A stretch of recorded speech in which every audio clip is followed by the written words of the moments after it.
बहुत बार आपने देखा होगा कि कोई न कोई किसी न किसी माध्यम से इस संसार के अंदर सब कोई किसी न किसी का आश्रय लिए हुए है। चाहे कोई देवी देवताओं का आश्रय लिए हुए हो, पितरों के आश्रय हो, या यज्ञ के आश्रय हो, या अपने माता पिता के आश्रय हो, या गुरु के आश्रय हो, सब कोई किसी न किसी के आश्रय है। लेकिन आश्रय रहते हुए एक बात और उठती है कि वो जिसके भी आश्रय है उसको पूज्य मान करके, मैं भी देखता हूँ, आपने भी देखा होगा कि जो मूर्तियां हैं उनके धूल उठाते हैं, चरणों की हम मस्तक के ऊपर लगाते हैं। हम कहीं भी जाते हैं, संतों के चरण जहाँ गिरते हैं वहाँ की मिट्टी उठा करके हम मस्तक के ऊपर लगाते हैं। जो हमारे पूर्वज हुए, महात्मा लोग हुए, उनकी मूर्तियों से हम पैरों से, चरणों की मस्तक उठा करके, अयोध्या में देखिए, ब्रज में देखिए, उठा करके हम मस्तक से लगाते हैं। ये हमारे ऋषियों ने बोला है कि संतों की चरण धूलि से, उस परमात्मा की चरण धूलि से, अवतारों की चरण धूलि से, सिद्धों की चरण धूलि से बड़े बड़े कर्म कट जाते हैं। कुछ लोग तो चरण धूलि को, रज्ज को ले आते हैं, जल में डाल डाल करके पीते हैं, ताकि अंदर और बाहर दोनों जगह से शरीर, आत्मा और मन पवित्र हो जाए। लेकिन ये पवित्र नहीं होते।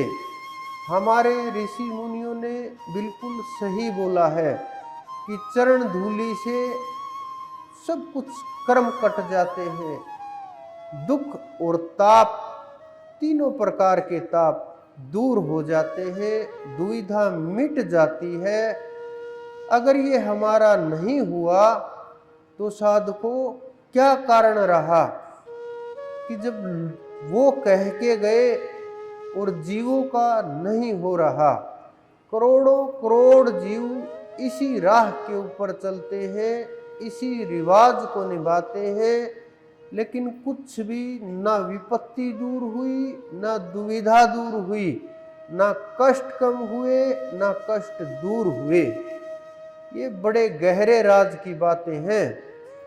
लेकिन हमारे ऋषि मुनि बिल्कुल सत्य बोल करके गए हैं। उनके शब्दों में गुंजाइश की कोई कमी नहीं होती, क्योंकि संतों के मुख से निकला हुआ एक एक शब्द कमान की तरह से होता है कि वो खाली नहीं जाता।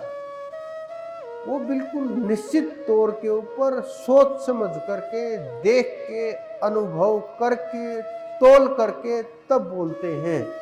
उन्होंने मस्तक के ऊपर चरण धूलि रखने के लिए बोला, लेकिन हम सोचते हैं वो चरण धूलि हाथ से उठाई जाएगी। उन्होंने ये नहीं बोला कि वो चरण धूलि हाथ से उठेगी। और हम भ्रम के कारण उस ब्रह्म से, उस परम तत्व से दूर हो करके हम इन सांसारिक बातों में देख देख करके और एक दूसरे को देख करके कारण ना ढूंढ करके वहीं अटक करके उन्हीं चीजों में बस ये मान लेते हैं कि हाँ शायद यही हो। लेकिन हमारे ऋषियों ने जो बोला है वो उस गुरु के लिए बोला है जो आपके मस्तिष्क के ऊपर, आज्ञा चक्र के ऊपर विराजमान रहते हैं। वो साधारण गुरु नहीं होते, वो शरीर नहीं होता, वो नूरी गुरु होते हैं, वो शब्द गुरु होता है जो आपके मस्तिष्क के ऊपर विराजमान होते हैं। अगर आप चढ़ाई करते हुए, ध्यान करते हुए 6 चक्रों से ऊपर पहुंचोगे, योगियों को तो यहीं रोक लिया जाता है, आगे ये बोल करके वो रुक जाते हैं कि आगे निराकार है, बस पहुंच गए। लेकिन संतों की चढ़ाई यहाँ से शुरू होती है, और जहाँ से चढ़ाई शुरू होती है गुरु के चरण वहीं होते हैं, और वहीं से शुरुआत होगी।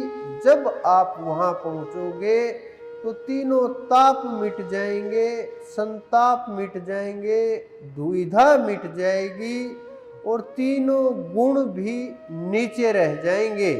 अगर आप उस धूली तक पहुँचे तो वो धूली कोई मिट्टी की धूली नहीं है, बस हमें भ्रम है कि उस धूली का जिक्र किया गया है।